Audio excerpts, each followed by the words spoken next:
कांग्रेस के वरिष्ठ नेता सह कटिहार सांसद तारिक अनवर अपने 4 दिवसीय कटिहार दौरे के क्रम में अपने लोकसभा क्षेत्र के अलग अलग इलाकों में कई योजनाओं से बनने वाले पुल और सड़कों का शिलान्यास और उद्घाटन किया।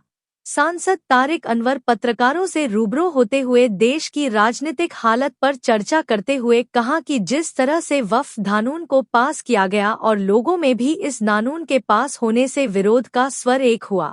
मामला सुप्रीम कोर्ट में है, लोगों को इंतजार करना चाहिए। वही उन्होंने वक्फ के नाम पर बंगाल के मुर्शिदाबाद में हो रहे हिंसे पर कहा कि ये आरएसएस और बीजेपी का एजेंडा है और वो चाहते हैं कि देश में धार्मिक उन्माद हो और वो चुनाव में हिंदू वोट का ध्रुवीकरण करें। सांसद तारिक अनवर ने बंगाल में हो रहे हिंसा को दुर्भाग्यपूर्ण बताया। वही उन्होंने तेजस्वी के आने वाले बिहार विधानसभा चुनाव में सीएम फेस की बात पर कांग्रेस का स्टैंड रखते हुए कहा कि तेजस्वी जी की मीटिंग आज कांग्रेस अध्यक्ष मल्लिकार्जुन खड़गे और राहुल गांधी से हुई। कांग्रेस और आरजेडी आने वाले समय में बैठकर इस मसले को सुलझा लेंगे। आज आप सब लोगों को कष्ट देने का उद्देश्य ये था कि पिछले 5 दिनों से हमारा दौरा चल रहा है कटिहार का, और अच्छी बात यह है कि इस बार कई योजनाओं का मैंने उद्घाटन किया है। मुझे लगता है कि 100 करोड़ से ज़्यादा योजनाओं का उद्घाटन इन 3-4 दिनों में मेरे द्वारा हुआ है, जिसमें प्रधानमंत्री सड़क है, पुल है। ये 2 चीज़ें जो बहुत दिनों से लोगों की मांगें चली आ रही थी, अलग अलग प्रखंडों में कदवा, आजमनगर, कटिहार प्रखंड और समेली, ये 4 प्रखंड का मैं सिर्फ बता रहा हूँ भी। ये 4 प्रखंडों में 100 करोड़ से ऊपर की लागत से कई योजनाओं का उद्घाटन करने का मुझे अवसर मिला है। तो मेरा शुरू से ये प्रयास रहा है कि विकास को आगे बढ़ाया जाए। मेरा मुद्दा, मेरा एजेंडा हमेशा विकास रहता है, और मेरी कोशिश है कि पूरे कटिहार ज़िले में जितने भी पुल पुलिया की ज़रूरत है उसको किसी तरह पूरा किया जाए, क्योंकि हकीकत यह एक सच्चाई है कि आवागमन, सड़क, कम्युनिकेशन ये ऐसी चीज़ है कि किसी भी क्षेत्र के विकास के लिए आवश्यक है। अगर किसी क्षेत्र का विकास होना है तो सबसे पहले कम्युनिकेशन की आवश्यकता होती है, सड़क और पुलिया की आवश्यकता होती है। तो बाकी जो चीज़ें हैं वो धीरे धीरे खुद स्वयं आगे बढ़ती जाती हैं।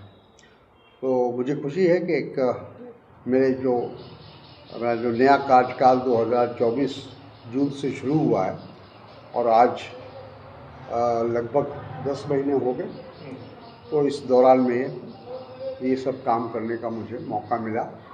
जो भी केंद्र सरकार की योजनाएं हैं उसको ज़मीन पर उतारने के लिए हम लोगों ने प्रयास किया और उसमें काफ़ी हद तक सफलता मिली है। दूसरा, रेल से संबंधित कुछ समस्या है।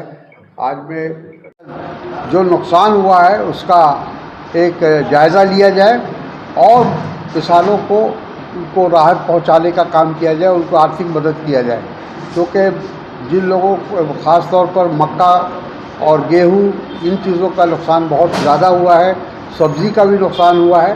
तो सभी चीज़ का ध्यान में रखते हुए जिला प्रशासन से भी हम उम्मीद करते हैं कि ऐसे कठिन समय में वो किसानों की मदद करने के लिए आगे आएंगे। मैं गया था उनसे बातचीत करने के लिए, और रेल से संबंधित जो समस्या उस पर बातचीत भी उनसे हुई। वो मैंने इसलिए किया कि मैं रेलवे स्टैंडिंग कमेटी का मेंबर हूँ, जो पार्लियामेंट के द्वारा गठित होती है, स्पीकर के द्वारा गठित होती है, और उसकी बैठक दार्जिलिंग में है परसों। तो उस मीटिंग में, उस बैठक में क्या क्या रेल से संबंधित मुद्दे हैं जो हमारे कटिहार रेलवे डिवीज़न से संबंधित है, उसको हमने एक तरह से तैयार किया है। उसमें मुख्य रूप से एक तो ये जो बहुत दिन से लंबित है पुल, फ्लाईओवर गौशाला का, वो एक मुद्दा है, बहुत बर्निंग है कि भाई कई सालों से काम हो रहा है लेकिन बहुत धीमी गति से हो रहा है। अभी भी लगता नहीं है कि कोई जल्दी उसको पूरा किया जाएगा। तो एक उस मुद्दे को हम उठाने जा रहे हैं। दूसरा, पेंशन, ओल्ड पेंशन।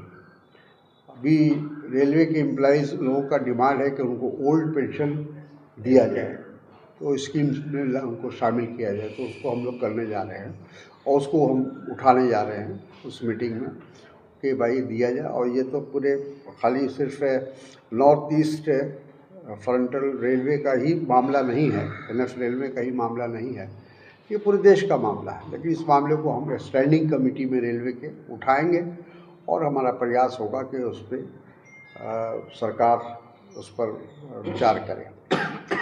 वक्फ एक बर्निंग इशू है पूरे इंडिया में और वक्फ अब कानून बन चुका है। इसमें कांग्रेस क्या स्टैंड क्या है कांग्रेस का?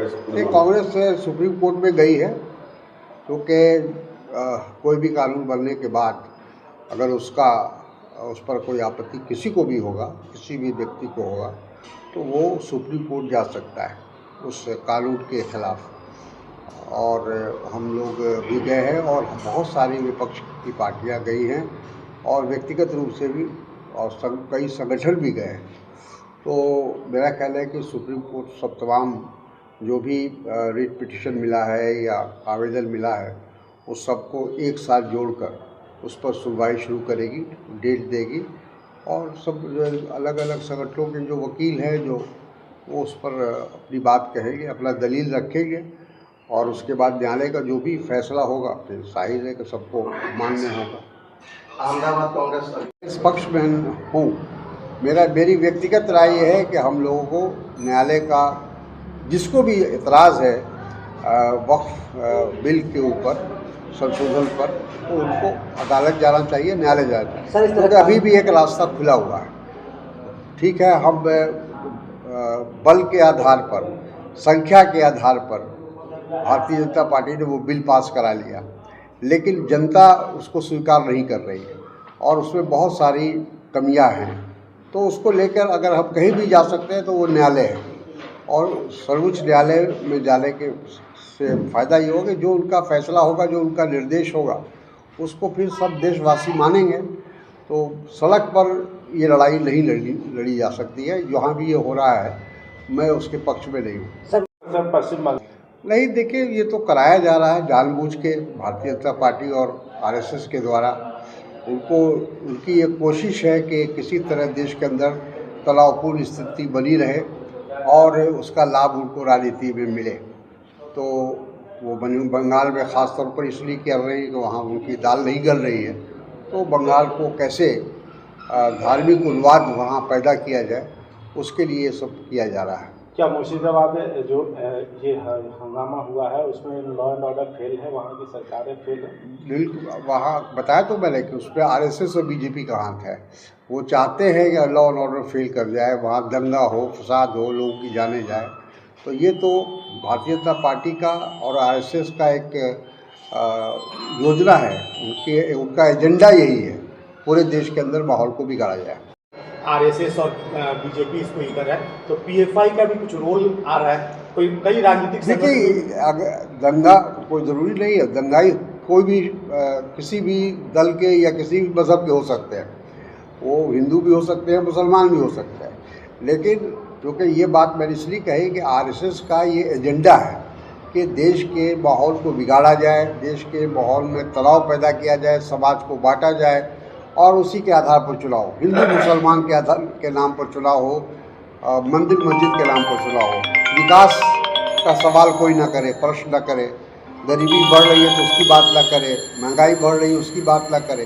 तो तमाम जो ज्वलंत मुद्दे हैं उससे लोगों का ध्यान हटाने के लिए ये इस तरह की कोशिश हो रही है। हम ये भी मानते हैं कि मुसलमानों में भी कुछ ऐसे लोग हैं जो दंगा में या इस तरह के माहौल को बनाने में मदद कर रहे हैं। तो हम सबसे अपील करेंगे, हिंदू मुसलमान सबसे हमारी अपील होगी कि ऐसा कोई कदम ना उठाए जिससे समाज में तनाव पैदा हो और हम नफरत और घृणा में गिरते चले जाए।